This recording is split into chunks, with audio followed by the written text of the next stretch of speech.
Dapat pwede.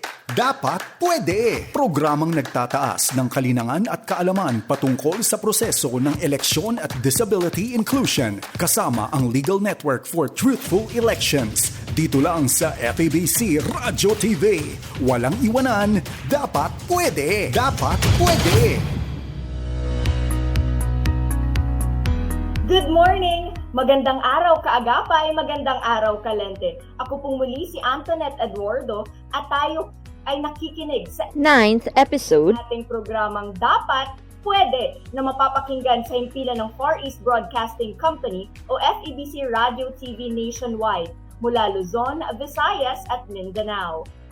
Sana dahil sa ating mga nakaraang episodes, mga kaagapay at kalente, isa na po sa inyong inaabangan tuwing Sabado ng umaga, alas 11 hanggang alas 12 ng tanghali ang Dapat Pwede. Samahan niyo po kami ngayong umaga sa panibagong talakayan na ang layunin ay palakasin ang kaalaman ng ating persons with disabilities at mabigyan rin kayo ng napapanahong updates patungkol sa proseso ng eleksyon, isyu ng lipunan at iba pang impormasyon na makapagbibigay ng inspirasyon sa ating lahat.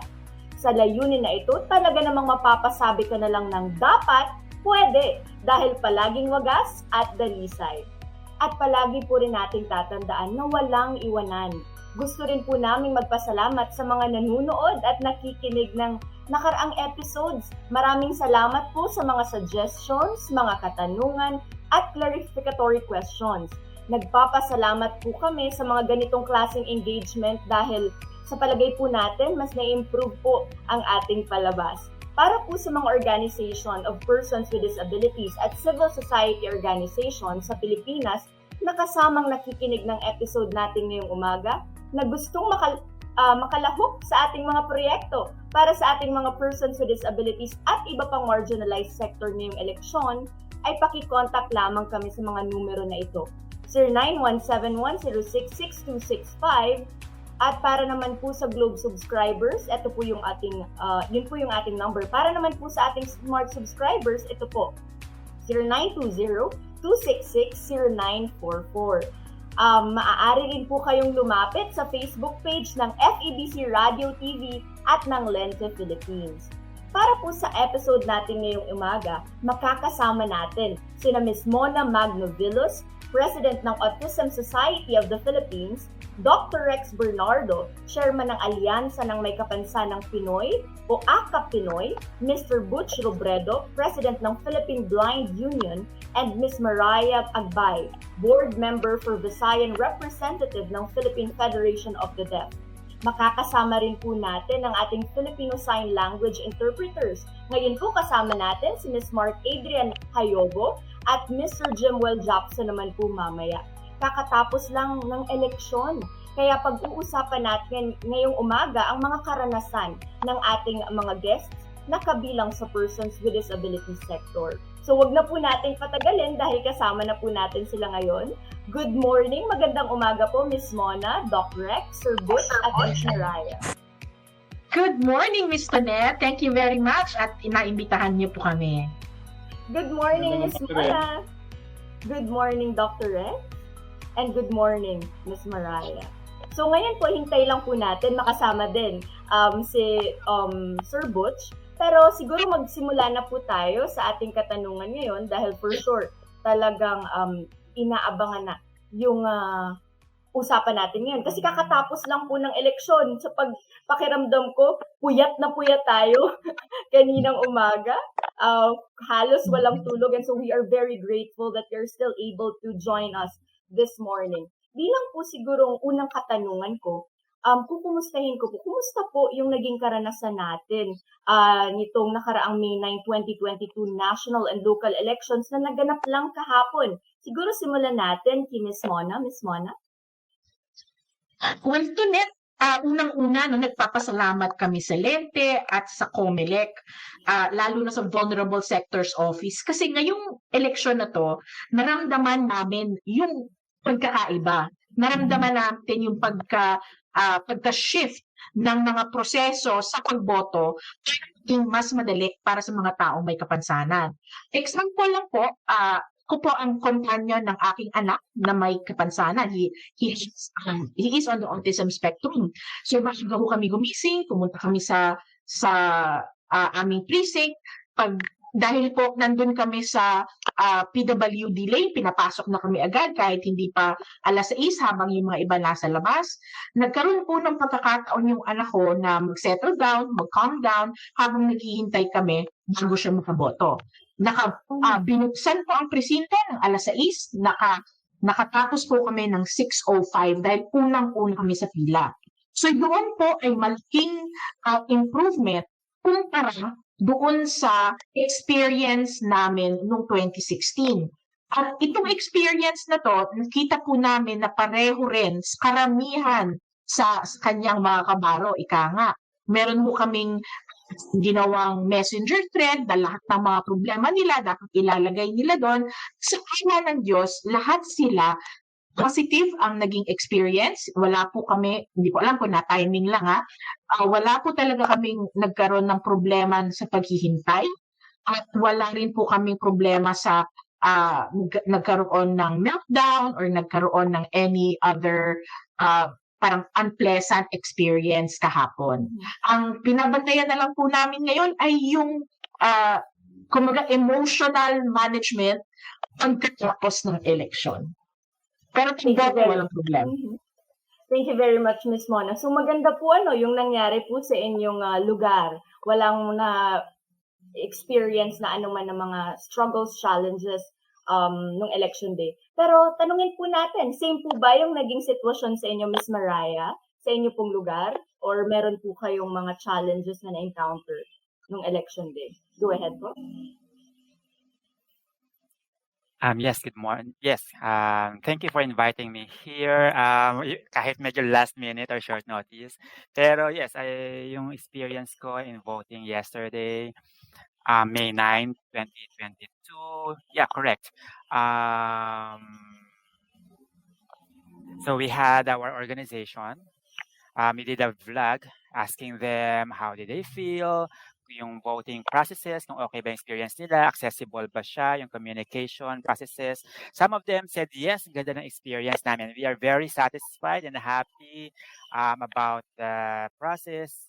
For example, yung line ng PWD, talagang meron siya. Meron siyang EADP, accessible polling places. Some of them were asked to stay, become, they were using gestures to communicate with the deaf, and then they were given their ballots. Easy yung process. Napakadali lang niya. Napaka-light lang na experience. And we feel satisfied. And then after that, we casted our votes. And for some ng mga deaf, I asked them how did they feel. Maikli lang daw yung naging proseso. Mga 5 to 10 minutes siguro. Same as previous 2016 election. Hindi siya naging worse, no? Talagang worse in 2016, may mga miscommunications na nangyari in the process. So yung mga deaf, minsan nagjo-joke pa nga, no? Nag-worry sila paano yung sa listahan. Hindi nila alam kung sino yung 12 senators na iboboto nila, no? Hindi nila alam yung mga mukha. Very visual din kasi kami, no? So yun, sa papel, ilisa namin yung 12. So may struggle doon. Pero at least now, kailangan namin mag-vote talaga, no? So yung mga deaf, nagdala sila ng mga listahan in advance just to be prepared. So for this time, satisfied talaga kami, and we thank the staff, yung mga nandun sa election, sa voting process, because for my experience before, so for 1 week, before merong exposure na nangyari, paano kaya kami mag-communicate, lalo na yung sensitivity issues, no? Awareness. Minsan meron kaming parang mock session, paano kunyari mag-pretend kami na deaf, and then may officer, paano na lang yung gagawin yung communication. So we had that as well recently. Yesterday, na pagpunta ko doon, wala namang nagsalita. Alam nila na deaf ako. Binigyan nila ako ng balot, pinapasok nila ako dun sa emergency accessible polling places. Talagang siya, magaan lang yung naging proseso, wala akong nakikitang problema. It's better now. merong awareness, increased awareness. Yung sa Zoom, meron ding mga information na kinakalat, spread of information, may exposure about the PWDs, mas prepare this time, I guess. Wow, Thank you, that's that's all. wonderful. Kasi nung na-interview ka namin dito, Miss Mariah, I remembered meron tayong mga suggestions during that time because of the encounters nung previous elections. And it's good to know na may improvement ngayong election. Ayan, thank you very much, Miss Mariah, for sharing. At this point po, before I proceed with Dr. Rex, I'd like to introduce again our fourth guest for this morning, Mr. Butch Robredo, the President of Philippine Blind Union. Good morning, Sir Butch. Good morning. Okay, Pwede go mo rin ahead. po bang i-share sa amin ang iyo pong naging experience noong nakaraang eleksyon? Go ahead, Doc. Actually, Tanet, hindi lang ito dun sa aspeto ng during the election day, yung may sa amin, ito lang sa aspeto yung mismo actual na pagboto ng may kapansanan. Ako kasi bilang one of the convener ng Philippine Enabling Master Plan Coalition, this is a coalition composed of several CSO advocating the implementation of the Enabling Master Plan, at alam ko rin ang lente, kaysa namin dyan, meron din kayong advocacy sa Enabling Master Plan. Kami naman po, ang sa amin pong advocacy ay ipakita o ihayag yung aming disability agenda sa mga tumatakbong kandidato, kasi ito yung nakikita namin na when you advocate for policies, mas effective rin na habang di pa sila nanalo, habang sila ngayon pa lang ay nangangako, maihayag na nila kung ano yung commitment nila sa mga may kapansanan.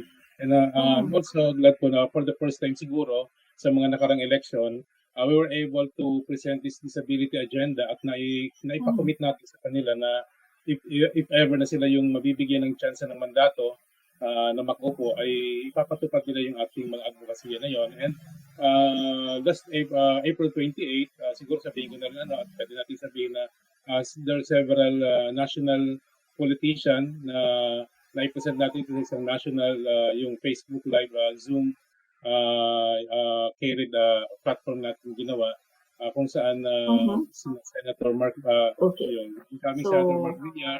While waiting, mukhang nag-log lang po ang internet connection ni Dr. Rex, but let's proceed. So, basing on your sharing po, parang naging maganda yung takbo nung election sa ating mga persons with disability sector. Dr. Rex, you're parang okay na po ulit. Go ahead, Doc. You were saying? Okay. Saan ba tayo nawala? Ito sa pag-present namin ng disability agenda. Okay. Last April 28 nga po sa Bayview Hotel, nakapagkaroon po kami ng yung face-to-face at online presentation. And hindi po kasi, yung po kasi taliwas po ito dun sa mga nakikinig lang tayo sa mga politician at lang nakikinig tayo, papakinggan natin kung ano yung polisiya nila sa atin. Ngayon sila po yung nakikinig sa atin at pinakikinggan nila kung ano yung polisiya ang gusto nating ma-present pag dumating yung time na sila naman yung nakaupo. And that is why maganda itong ganito at na-empower yung sector ng may kapansanan. We were able to empower our sector by crafting this legislative agenda na inahain po natin sa kanila. At kasama na po dyan, syempre, yung one of the top 5 agenda po natin is to upgrade po to update po yung accessibility law. At syempre, kasama na po dyan, syempre, yung pagkakaroon natin ng tinatawag na accessibility pagdating sa election, yung pagkakaroon ng accessible polling places, kasi isa po yun sa talagang napakahalaga po na kailangan ma-include yung mga may kapansanan pagdating sa mga ganitong exercises, kasi doon po natin napaparamdam na meron po tayong kakayanan, meron po tayong boses na magtakda ng ating kapalaran, ika nga. And that is what dapat po natin na tutuwa po tayo at marami pong mga sektor ng may kapansanan, mga leader of person with disability groups na sumabay po sa atin at nakisama. And pagdating naman din sa pagboto, syempre, dito kasi sa province, Tonet, I don't know about dun sa mga kasama po natin, sina Ma'am Mona kasi nasa Manila, at but dito kami sa amin, dito kasi sa Camarines Norte, isang second class province, At dito, yung pagboto namin dito ay hindi kami nahirapan in the sense na wala namang accessible, yung accessible polling place, saka yung emergency accessible polling place, wala naman dito. But dahil nasa baba lang naman yung mga classroom, madali lang naman na makapagboto yung mga may kapansanan. Ang nakikita ko maganda rito, Tonet, na pwede siguro maging best practice dun sa iba, ay well-informed yung PPCRB, kasi yung Paris Pastoral Council for the Responsible Voting ang pwede nating makatulong sa pag-assist sa mga may kapansanan or sa mga vulnerable group pagdating doon. At because of that, sa kanilang pakikipag-meeting sa mga BEI, sa COMELEC, naipapasabi nila na kailangan talaga na i-assist o bigyan ng pagtulong yung mga may kapansanan. Kasi yung misis ko kasi, ang head ng PPCRB dito sa Camarines Norte, and that is why we were able to orient all our volunteers na magkaroon sila ng sensitivity at pag-aasikaso pag meron mga may kapansanan na gustong bumoto. So yun siguro. Okay, thank you very much, Doc Rex, for that sharing. Maganda yung sensitivity trainings. Ano po, isa din yun sa na-request before ni Miss Mariah, and it's good na nagagawa natin siya sa ngayon. I'd like to proceed with Sir Butch. Good morning again, Sir Butch. Thank you for joining us this morning. Yeah. Good morning. My question po for the guest, at itanong ko na din po siya, kumusta po yung naging experience natin dyan po sa inyong lugar ng mga persons with disability sector? Go ahead, Sir Butch. Dito sa aming lugar, tama yung sinasabi ni Rex. Dito sa probinsya, hindi gaano problema yung lugar na pagbobotohan. Ikalawa, siyempre kami, yung accommodation na inalaw sa amin to bring an aid or an assistant for us to vote, yun na talaga, for the blind community, yun lang ang kailangan namin dito sa probinsya. Siyempre, pagdating sa Metro Manila, medyo nagiging complicated siya dahil nga sa pagpunta nila sa polling place, kuminsan hinahanap pa nila. Hindi sila informed na pwede nilang hanapin doon sa precinct finder na app na COMELEC. Pero ito sa mga orthopedic, yun siyempre ang problema nila kung ang presinto nila ay nasa second floor. Kami sa blind community, yung inaalaw kami may kasama, pwede na. Ang problema lang yung mga kasama namin may katandaan na, pag-aakyat pa sa polling place. Yun. Hindi ito dito sa aming city. Kasi dito sa aming city, as sinabi ni Rex, nasa baba ang aming mga polling places. Tapos yun nga, medyo oriented yung mga nagbabantay at binibigyan naman nila ng accommodation. Parang yung binibigay nila sa mga senior citizen. So, parang okay naman yung experience dito pagdating sa probinsya. Diyan po sa mga highly urbanized areas, yun ang problema. Saan sila boboto? So, there's been an improvement. Masasabi po ba natin na from the previous elections, there's been an improvement dun po sa facilities, sa mga pag-assist sa ating persons with disability sector? Can we say that? Yung sa assistance. Okay naman talaga kasi we're allowed to bring somebody with us.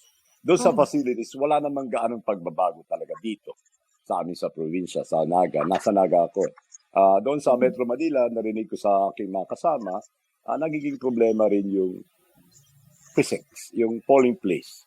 Kung na-assign sa mataas, sa third floor, second floor, may problema sila. Pero dito sa amin sa probinsya, wala naman kasi halos lahat ng polling places ay nasa baba. Except perhaps doon sa wheelchair bound. Ang nakita namin problema, pag-aakyat pa siya sa stairs na wala siyang wala siyang yung ramp. Ramp. Na kailangan po, di ba? Dapat at may ramps ang mga schools, ang facilities, and also dapat nasa ground floor. So we expect na dapat lahat po sana ng persons with disability hindi magmumroblemang umakyat pa sa second floor. Hindi pa nagagawa yan. Hindi pa natin nagagawa yun. Hindi pa. Saka, merong mga schools na meron na ramp, meron namang schools na wala na. Wala pa. Pero kung if you think about it, parang there is already an improvement compared to the last election. Meron namang improvement talaga. Kaya lang hindi lahat. Okay. So we want na lahat po walang maiiwan. Sabi nga natin, wala dapat maiwan. Thank you very much, Sir Butch, for sharing your experience with us. For my second question po, alam po kasi nating lahat, 'di ba po, marami na tayong pulisiya patungkol dito sa dapat na-address yung mga needs, mga pangangailangan ng ating persons with disability sector. So my question now is, siguro simulan naman natin kay Ms. Mariah. Based po, Ms. Mariah, sa iyo pong observation nitong eleksyon, masasabi po ba natin that yung mga policies that we have now were properly implemented para talagang masabi natin na mas inclusive na ngayon ang ating eleksyon para sa ating persons with disability sector? Ms. Mariah? I'm not sure, no? Sa president namin, si Miss Carol, she would better know kung ano talaga yung naging experience ng general deaf community, kung na-follow ba talaga yung mga policies or laws, yung mga needs even.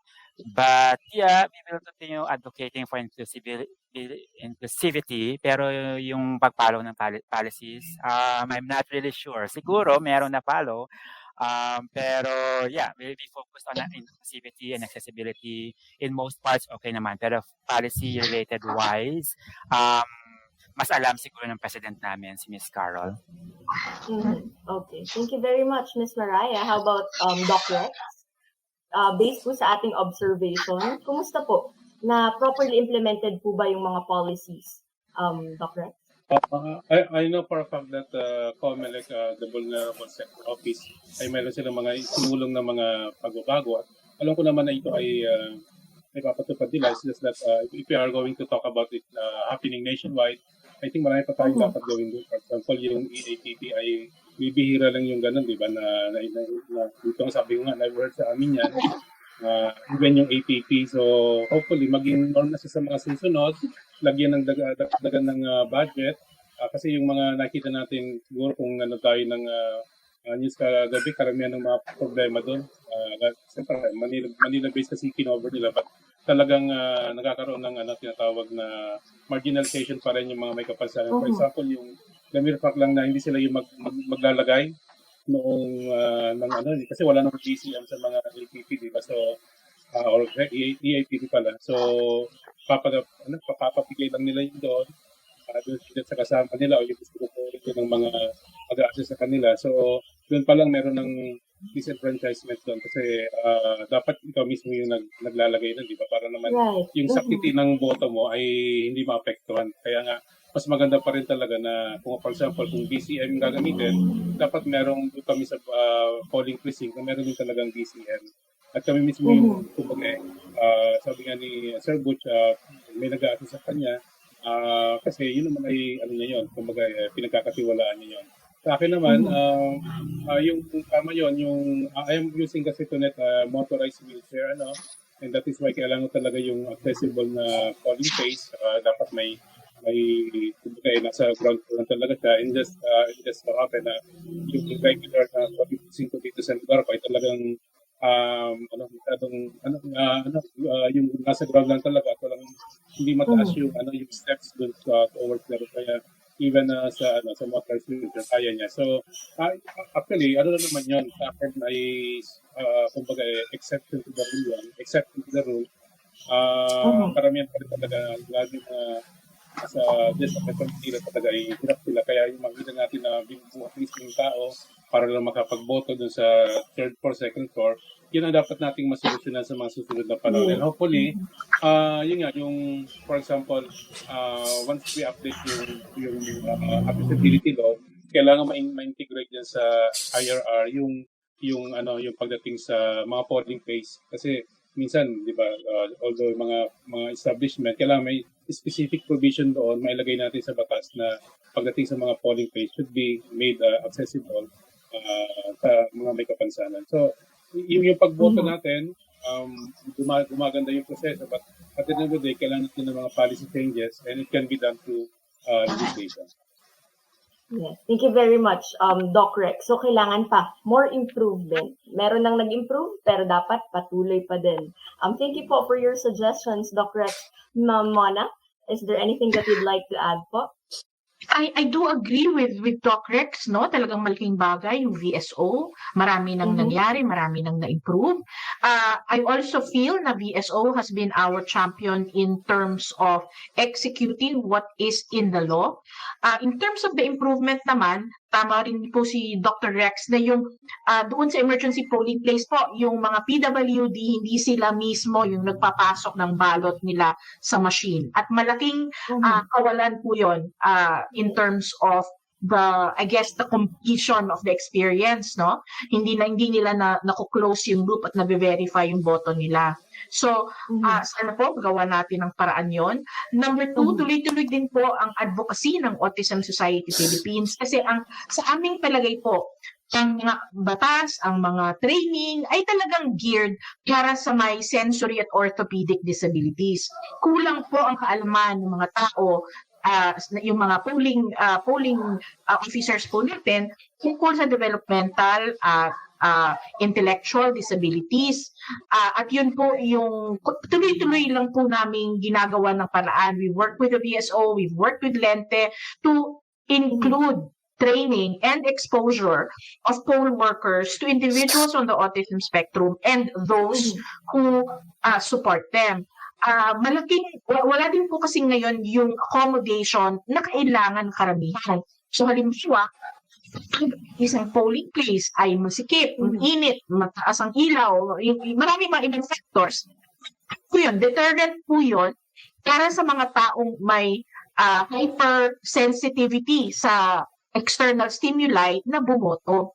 So, yun po sana yung susunod nating gustong gawan ng mas robust na programa at na makatulong talaga poll workers sa mga taong may autismo.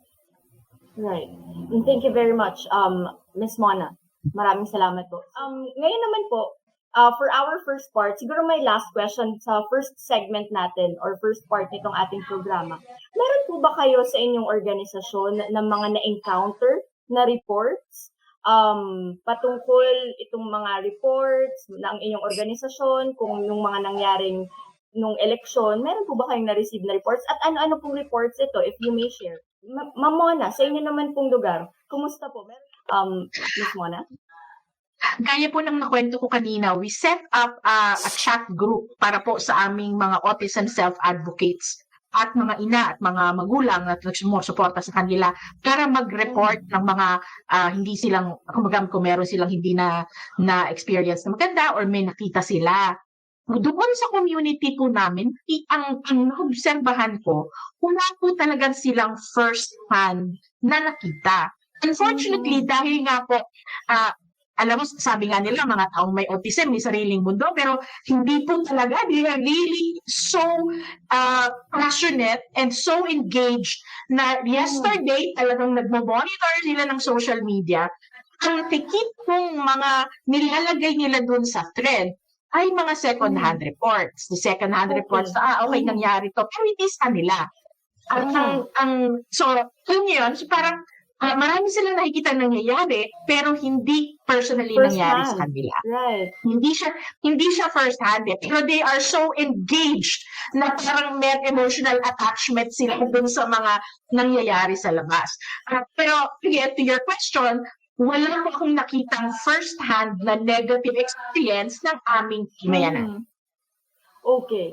So, kumbaga kung minsan, mas grabe pa yung bugso ng damdamin sa mga reports sa labas.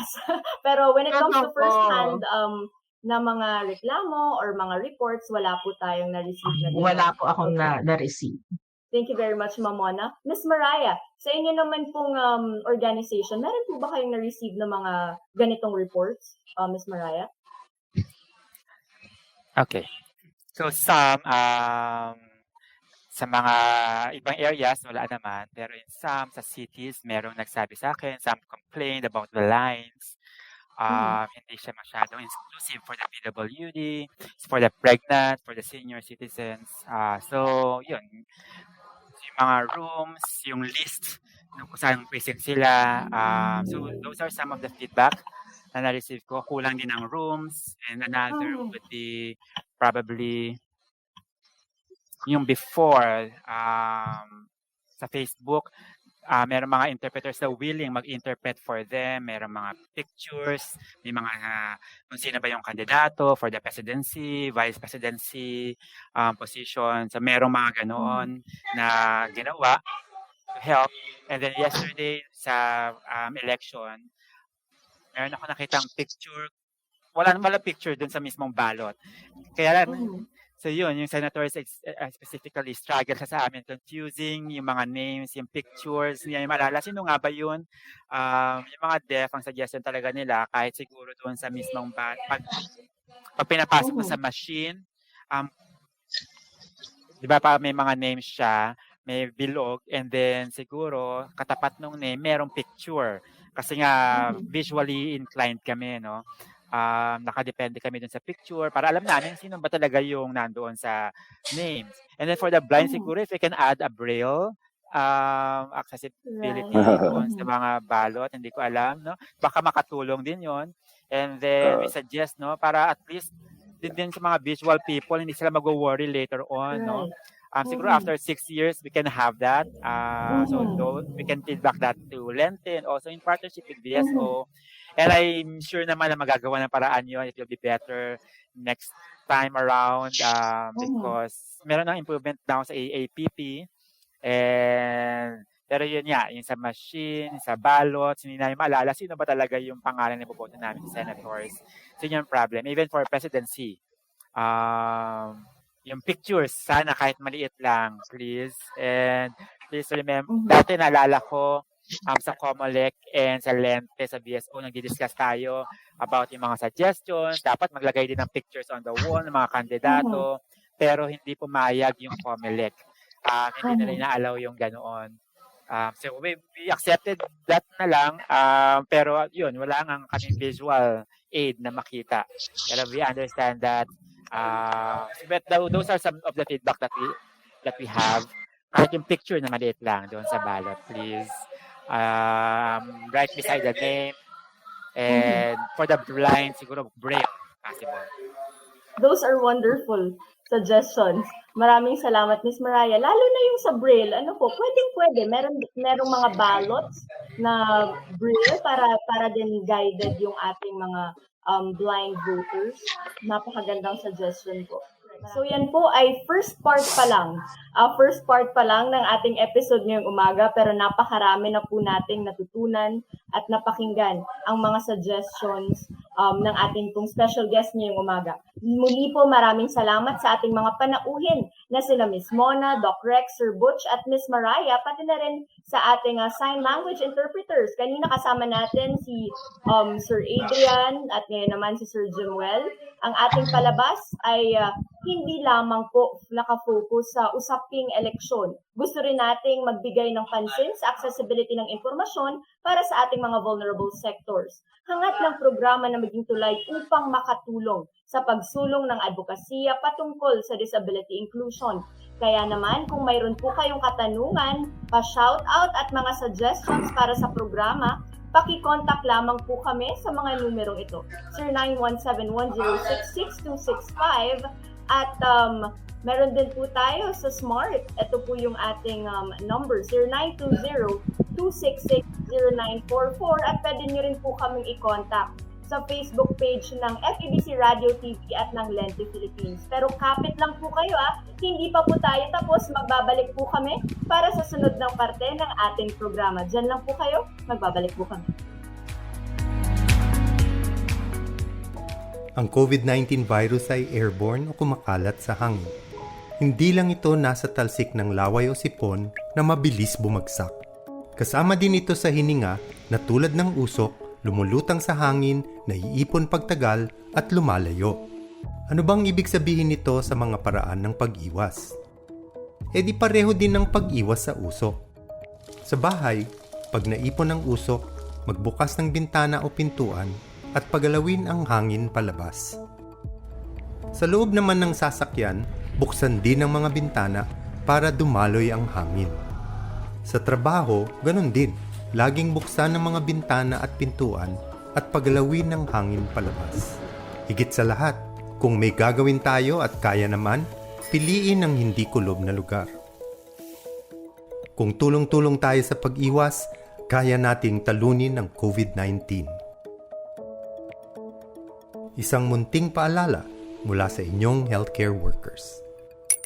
Puno na ba ang inyong mga piso para sa Radyo Coin Banks? Maaari na po itong ibalik at kumuha na ng panibago sa mga sumusunod na bookstores, drop-off centers, branches.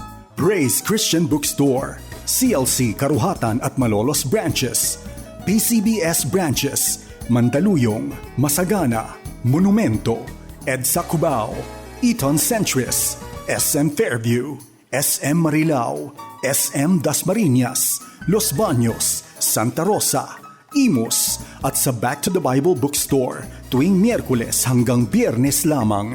Para sa paraan kung papaano ipapadala ang inyong naipon na coin bank through bank deposit o GCash at iba pang katanungan, mag-text o tumawag sa 0947-333-5605. Maraming salamat sa inyong pakikibahagi sa gawain ng Panginoon sa radyo.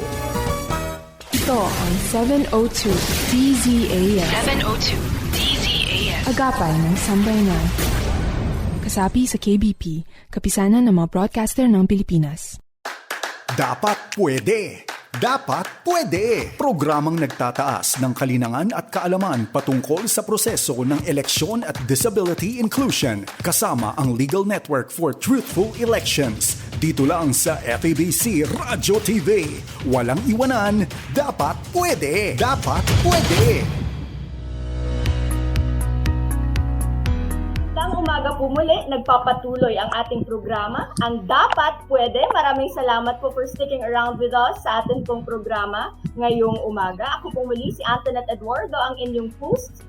At ito po ay nabuo, ang programa po natin ay nabuo sa pakikipagtulungan ng Lente at napapakinggan po tayo sa himpilan ng Far East Broadcasting Company o FEBC Radio TV Nationwide mula Luzon, Visayas at Mindanao. So kasama pa rin po natin ang special guests natin ngayong umaga, si Miss Mona, Doc Rex, Sir Butch and Miss Mariah. Magandang umaga pong muli. So siguro, proceed na po tayo doon. Kanina po, natanong po sa inyo kung yung mga reports. Meron pong nag-share ng mga reports na nakuha po ninyo. Yung iba hindi first hand. Pero kumusta po? Kumusta ang pag-resolve nito ng COMELEC doon sa mga reports na yon?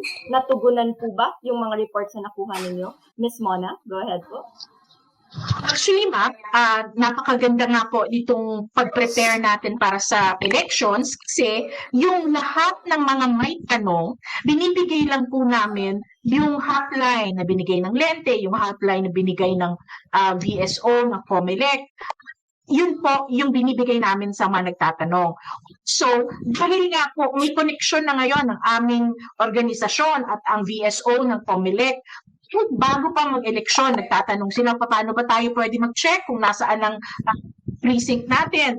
Yung anak ko po gustong bumisita sa precinct bago ng araw ng eleksyon. Yun po, dinadaan namin sa VSO. So, napakalaki pong tulong na nandiyan ng VSO at nandiyan ng Lente para magbukas ng mga lines, magbukas ng email, magbukas ng phone number, para makapagtanong ng diretso yung mga kasama sa aming organisasyon. Malaking bagay po yun. Thank you very much, Miss Mona. How about you, Miss Mariah? Kumusta po? Kumusta po magtugon ng COMELEC dun kung may na-receive po kayong mga reports?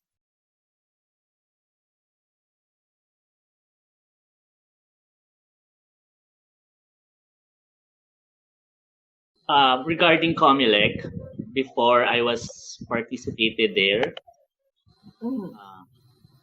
sa Lente and BSO, may maraming mga organization ang involved. Marami kami ginawang consultation with the deaf and blind and lahat ng mga output namin ibinigay namin sa kanila. Pero meron na kaming other concern, mga feedback regarding about the process, regarding PAP and ATP. And then, okay naman, satisfied naman kami with the service. But the problem is, okay naman yung mga media, mga interpreter, mayroon namang interpreter inset na available. The problem is kulang pa rin talaga ang interpreter when pag kailangan talaga naman when needed arise. Okay.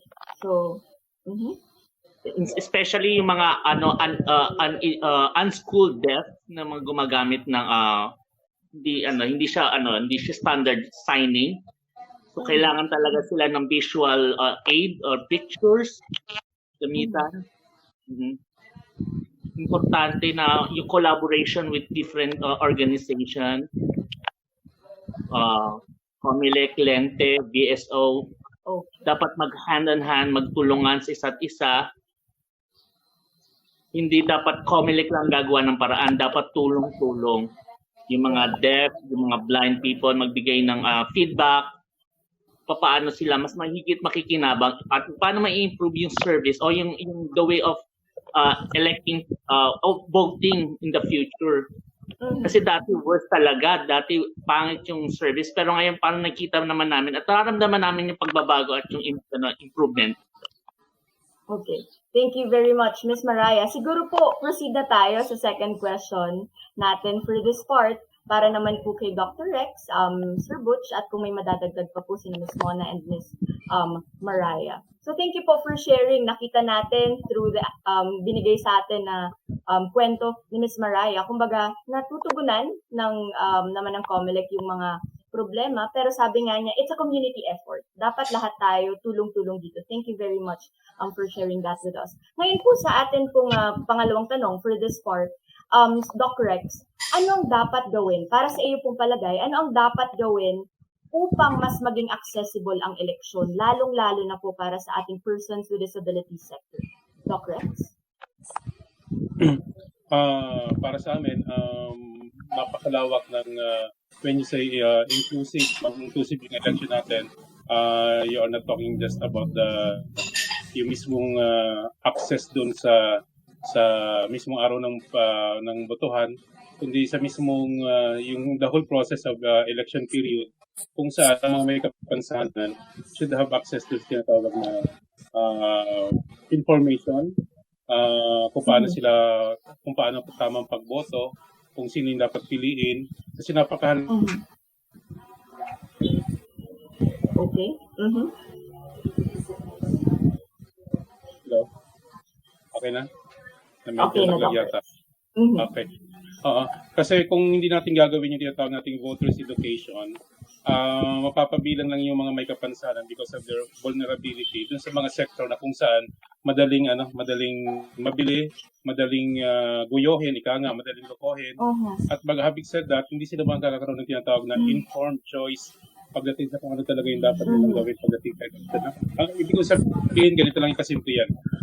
If you're a vulnerable person, siyempre, madali kang, kumbaga may pressure, kung sino yung boto mo, babayaran ka lang, o kaya naman, ang mag-a-assist sa'yo, yun pala, yung mismong padala ng kabilang kandidato na bumoto sa'yo, pwedeng maging subject yung mga person with disability sa mga ganong. At vulnerable kami doon kasi nga kailangan namin na mag-a-assist. Diba? So, napakaraming ways para makapadayang isang politiko at isa na dyan, pwede nyo nang gamitin yung mga may kapansanan. And it so happen na kailangan talagang magkaroon ng informed choice, kailangan magkaroon ng voters education ng mga may kapansanan upang wag silang papagamit sa gano'n. Sinasabi ko ito ay nagre-reflect ito sa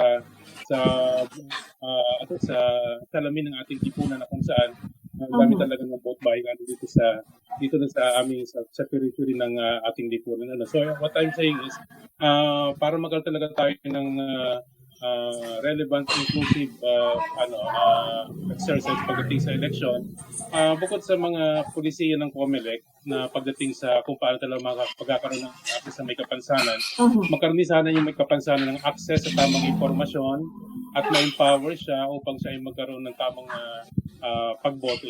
So, ibig sabihin, ang sinasuggest ko net ay mas holistic na approach kung paano dapat natin ini-empower yung mga may kapansanan na maging contributor pagdating sa mga tinatawag na electoral process natin. So, yun. Thank you very much, Doc Rex. So, mas holistic, sabi ni Doc Rex, holistic pang approach para sa ating mga persons with disability sector. Sir Butch, is there anything that you'd like to add? Sa palagay niyo po, paano dapat gawing mas accessible ang eleksyon para sa ating persons with disability sector? Sir Butch? Sa amin talaga, audio talaga kami. Yung nakita ko yung sa death, sana kung meron, kahit sa isang polling place, meron sanang isa. Alam namin na parang minority naman ang persons with disability talaga. So, ito naman sinasabi ni Rex, accessibility. Certain ako na si Rex pag pumasok sa polling place, kailangan i-move na kaunti yung mga tables, chairs, kasi medyo may kasikipan talaga siya. Yun naman sinasabi ni Mona kanina, same. May pagbabago na talaga eh. May pagbabago naman talaga eh. Totoo naman yun. Pero hindi pa siya yung sinasabi natin na fully accessible, fully inclusive. Hindi talaga. I know it will take time.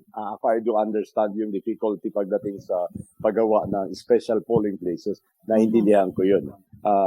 Sana naman in the next elections, sana madagdagan. Guys, sa amin, yung information nga na sinasabi ni Rex, kami talaga kailangan ng audio form. So, download namin, o kaya basahin namin sa cellphone namin, o sa laptop, o sa iPad. Yun, pwede yun. Saka, yung information nga, kung mapapwede, guys, sa amin, Tonet, meron kami mga kasama sa blind community na hindi marunong mag-English. Hindi marunong mag-Tagalog. Hindi marunong Tagalog, Tonet. Yan meron kami livelihood program. Ang in-interview namin, we had to look for an interpreter. Somebody who speaks Bisaya. Kasi hindi kami magkaintindihan. Kasi we did our livelihood program assistance program through Zoom.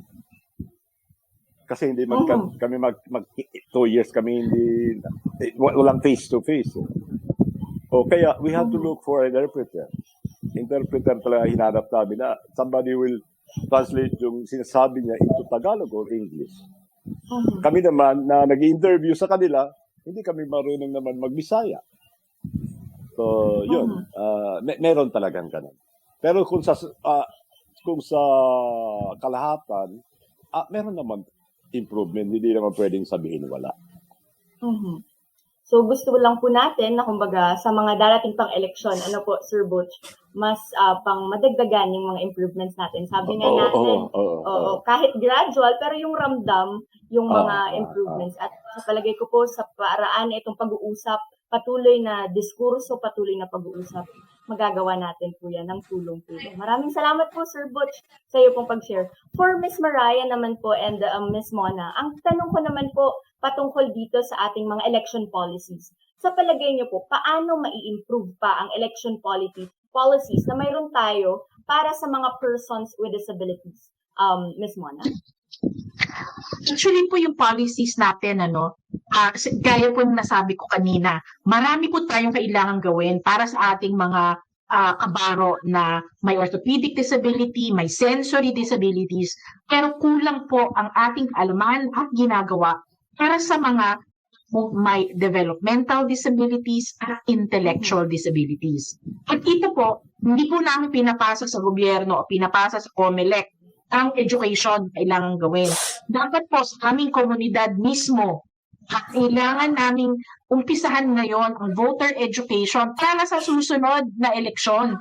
Kasi kailangan namin ihanda ang mga magulang at ang mga anak na may intellectual disability or developmental disability na kailangan mag-participate sila sa eleksyon. Hindi dapat sabihin na, ay may autism yung anak ko, hindi naman niya alam kung ano yung binoboto niya. Hindi po dapat natin i-assume na ganon. Dapat po bibigyan natin sila ng boses, dapat bibigyan natin sila ng pagkakataon na bumoto kahit na meron silang developmental or intellectual disability.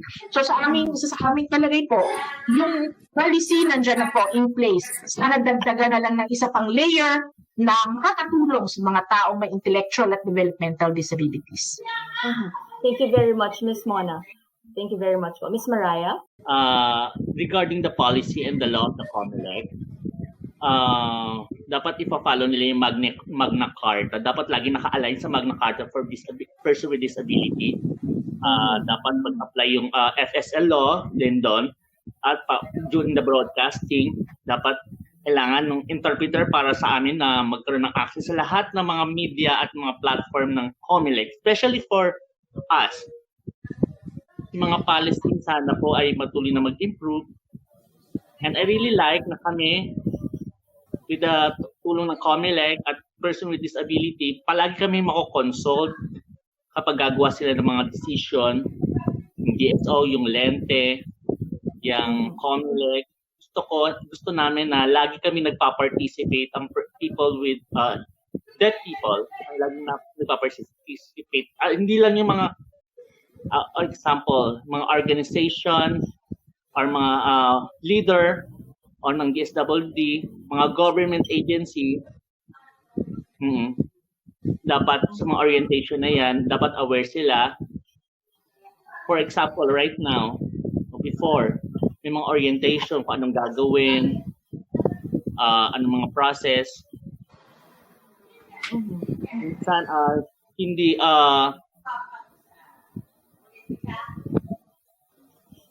for example, may mga government, minsan may mga occasion na orientation na hindi nakakapag-participate yung mga dapat sustainable, dapat tuloy-tuloy na laging may participant sila na during public consultation. Bakit napakahalaga nito? Kasi ang government magiging aware din sila kung ano yung pangangailangan namin. So madadraft talaga o magagawa talaga yung policy for the benefit of us. Para maging aware din kami sa mga gagawing pagbabago, mga changes sa policy. Dapat magkaroon ng kompletong access ang mga person with disability regarding that at kompletong awareness at patuloy na pag-feedback. Halimbawa, may mga presentation or mga pinipresent na mga policy o mga bagong batas regarding sa pagboto. Dapat pagboto na yan laging kasama kami yung mga binibigay nila mga policy at maging bukas kami. At higit na makatulong ito, mga policy na sa aming improvement. Sana yan yung mga way forward na gusto kong mangyari sa bansa natin. Thank you very much, Ms. Mariah. Dahil po dyan sa na-share mo, yung consultation, patuloy na consultation, naalala ko din yung sinabi ni Ms. Chrissy, yung isa rin nating guest ng previous episode. Sabi niya, nothing about us without us. So, kailangan palaging may konsultasyon galing mismo sa ating persons with disability sector. Thank you very much po, Ms. Mariah, sa lahat pong nakasama natin ngayong umagang special guest po natin. Maraming salamat po sa ating mga panauhin, Ms. Mona, Doc Rex, Sir Butch, Ms. Mariah, pati na rin sa ating Filipino Sign Language interpreters na nakasama natin ngayong umaga. Sina Sir Mark, Adrian Hayobo, kasama natin kanina. At ngayon po, si Sir Jimwell Jackson. Maraming salamat po sa inyo. Ang atin pong palabas ay hindi lamang nabuo para mag-focus sa usaping eleksyon. Gusto rin nating magbigay ng pansin sa accessibility ng impormasyon sa ating vulnerable sectors. Hangad ng programa na tuloy-tuloy ang ating talakayan para sa ating mga advokasya. So maraming salamat pong muli at marami tayong natutunan sa episode na ito. Sana'y magamit po natin ang mga impormasyon na nakuha natin, lalong-lalo na para maisulong ang karapatan ng bawat Pilipino, lalo na ng ating persons with disabilities sector. Muli, bago po matapos ang episode na ito, nais po naming anyayahan ang iba't ibang organization of persons with disabilities at civil society organization sa Pilipinas na kasamang nakinig ng episode natin ngayong umaga na gustong sumali sa ating proyekto para sa ating persons with disabilities at iba pang marginalized sector ngayong eleksyon. Para po dito, maaari niyo po kaming i-contact sa aming hotline number 0917-106-6265. Maaari niyo rin po kaming kontakin sa Facebook page ng FEBC Radio TV at ng Lente Philippines. Mula po sa buong pangkat ng Dapat Pwede na umalalay sa atin sa loob ng 1 oras at ang buong pangkat ng ating production team, ako pong muli si Antoinette Eduardo at laging tandaan, tuwing Sabado ng umaga, alas 11 hanggang alas 12 ng tanghali, mapapanood ang programang Dapat Pwede palaging wagas at dalisay. Maraming salamat po. Dapat pwede! Dapat pwede! Programang nagtataas ng kalinangan at kaalaman patungkol sa proseso ng eleksyon at disability inclusion kasama ang Legal Network for Truthful Elections. Dito lang sa FEBC Radio TV. Walang iwanan, dapat pwede! Dapat pwede!